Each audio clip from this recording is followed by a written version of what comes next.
శ్రీ శివాయ గురవే నమః. ఏష ధర్మః సనాతనః. దుష్టశిక్షణ శిష్టరక్షణార్థమై చైత్రశుద్ధ నవమి నాడు 5 గ్రహాలు ఉచ్చస్థితిలో ఉన్న కాలములో పునర్వసు నక్షత్రంలో కూడిన కర్కాటక లగ్నంలో పగటి సమయాన సాక్షాత్తు ఆ విష్ణుమూర్తియే ఈ భూమిపైన జన్మించిన పర్వదినాన్ని మనం శ్రీరామనవమిగా విశేషంగా జరుపుకుంటాము. శ్రీరాముని జన్మతిథిని శ్రీరామనవమి అని అంటాము.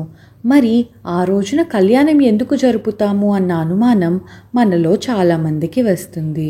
అయితే పండితులు ఏమంటారంటే, శ్రీరాముడు విళంబినామ సంవత్సర చైత్రశుద్ధ నవమి బుధవారం పునర్వసు నక్షత్రయుక్త కర్కాటక లగ్నంలో జన్మించారు. అది కూడా అభిజిత్ లగ్నంలో. సౌమ్యనామ సంవత్సరం పాల్గొన పౌర్ణమి ఉత్తరా నక్షత్రంలో సీతారాముల వివాహం జరిగింది.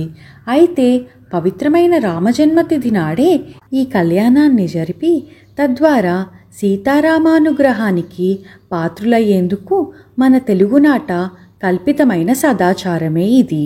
ఈ రెండిటికి భద్రాచల శ్రీరామనవమి ఉత్సవాలతో సంబంధం ఉంది. తెలుగునాటలో ప్రతి ప్రాంతంలో శ్రీరామనవమి సందర్భంగా పందిళ్లు వేసి ఉత్సవంగా ఉత్సాహంగా వివాహాలు జరిపిస్తారు.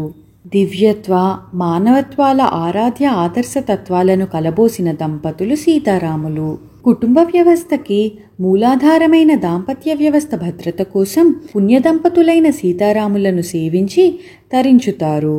అంతేకాక లక్ష్మీనారాయణ స్వరూపులైన సీతారాముల ఆరాధన ఇష్టప్రాప్తిని అనిష్ట పరిహారాన్ని కలిగిస్తుంది.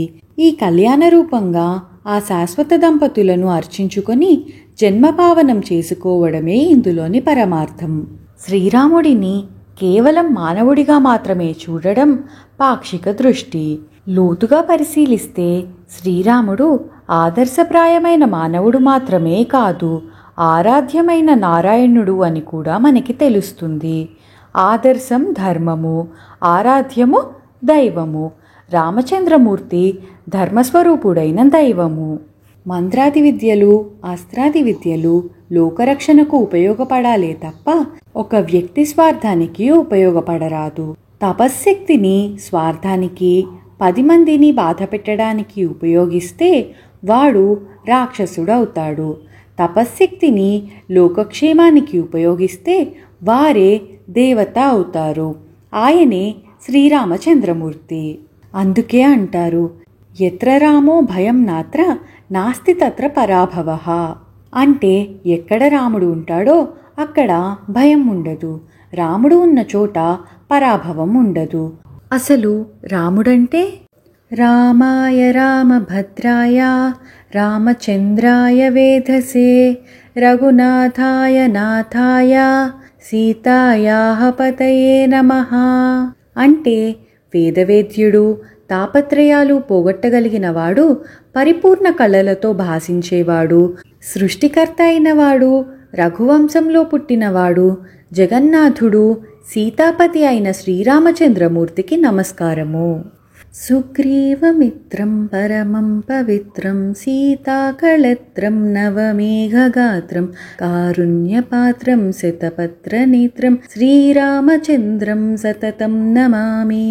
అంటే సుగ్రీవుని మిత్రుడు, పరమ పవిత్రుడు, సీత భార్యగా కలవాడు, నీలమేఘశ్యాముడు, దయకుతవు అయినవాడు, కమలముల వంటి కన్నులు కలవాడు అయిన శ్రీరామచంద్రమూర్తిని ఎల్లప్పుడూ నమస్కరిస్తున్నాను.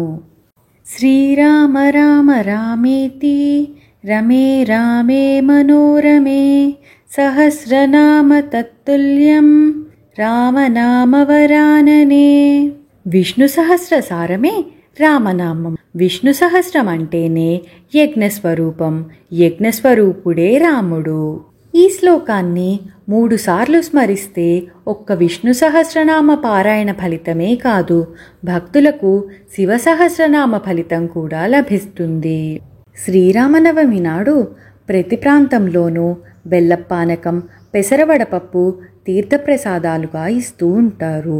సీతారాములకు జరిపే కళ్యాణ వైభవంలో మార్పులు వచ్చినా తీర్థప్రసాదాలు ఆనాటి నుంచి ఈనాటి వరకు పానకం వడపప్పును పంచడం వెనుక పరమార్థం లేకపోలేదు. శ్రీరామనవమి నాటికి ఎండలు బాగా ముదురుతాయి. వేసవి తాపం వలన శరీరంలోని ఉష్ణోగ్రత పెరగడం వలన జీర్ణ సంబంధమైన వ్యాధులు తలెత్తుతాయి. శరీరంలోని శక్తి చెమట రూపంలో బయటికి ఎక్కువగా పోవడం వలన నీరసం రావడం జరుగుతుంది. ఇలాంటి అనారోగ్యాలను నివారించడం కోసమే ఈ రోజున బెల్లపానకం, పెసరవడపప్పును తీర్థప్రసాదాలుగా ఇస్తూ ఉంటారు. బెల్లపానకం, పెసరవడపప్పు స్వీకరించడం వలన అవి శరీరంలోని ఉష్ణోగ్రతను నియంత్రిస్తాయి. శరీరానికి కావలసిన చల్లదనాన్ని, పోషకాలను అందిస్తూ ఉంటాయి. అందువలన బెల్లపానకం, వడపప్పే కదా అని చులకన భావంతో ఇవి తీసుకోకుండా ఉండకూడదు. కనుక ఈ రోజున వీటిని తీర్థప్రసాదాలుగా స్వీకరించడం వలన సీతారాముల అనుగ్రహంతో పాటు ఆరోగ్యపరమైన ఔషధం కూడా లభించినట్లే. మన సనాతన ధర్మంలో మన ప్రసాదాలన్నీ సమయానికి అనుకూలంగా ఆయా ఋతువులను, దేహారోగ్యాన్ని బట్టి మన పూర్వీకులు నిర్ణయించారు. వడపప్పు, పానకం కూడా అంతే. శరదృతువు, వసంత ఋతువు యముడి కోరల్లాంటివి అని దేవి భాగవతంలో చెప్పబడి ఉంది. ఈ ఋతువులో వచ్చే గొంతు వ్యాధులకు పానకంలో ఉపయోగించే మిరియాలు, ఏలకులు ఉపశమనాన్ని ప్రసాదిస్తాయని, ఔషధంలా పనిచేస్తాయని వైద్యశాస్త్రం చెబుతోంది. అంతేకాక పానకం విష్ణుమూర్తికి ఎంతో ప్రీతిపాత్రమైనది. అలాగే పెసరపప్పు శరీరంలోని ఉష్ణాన్ని తగ్గించి చలవజేస్తుంది, జీర్ణశక్తిని వృద్ధి చేస్తుంది. మన సనాతన ధర్మంలోని ప్రతి విషయము దేహకాంతికి, జ్ఞానానికి ప్రతీక. శ్రీ శివాయ గురవే నమః. ఏష ధర్మః సనాతనః.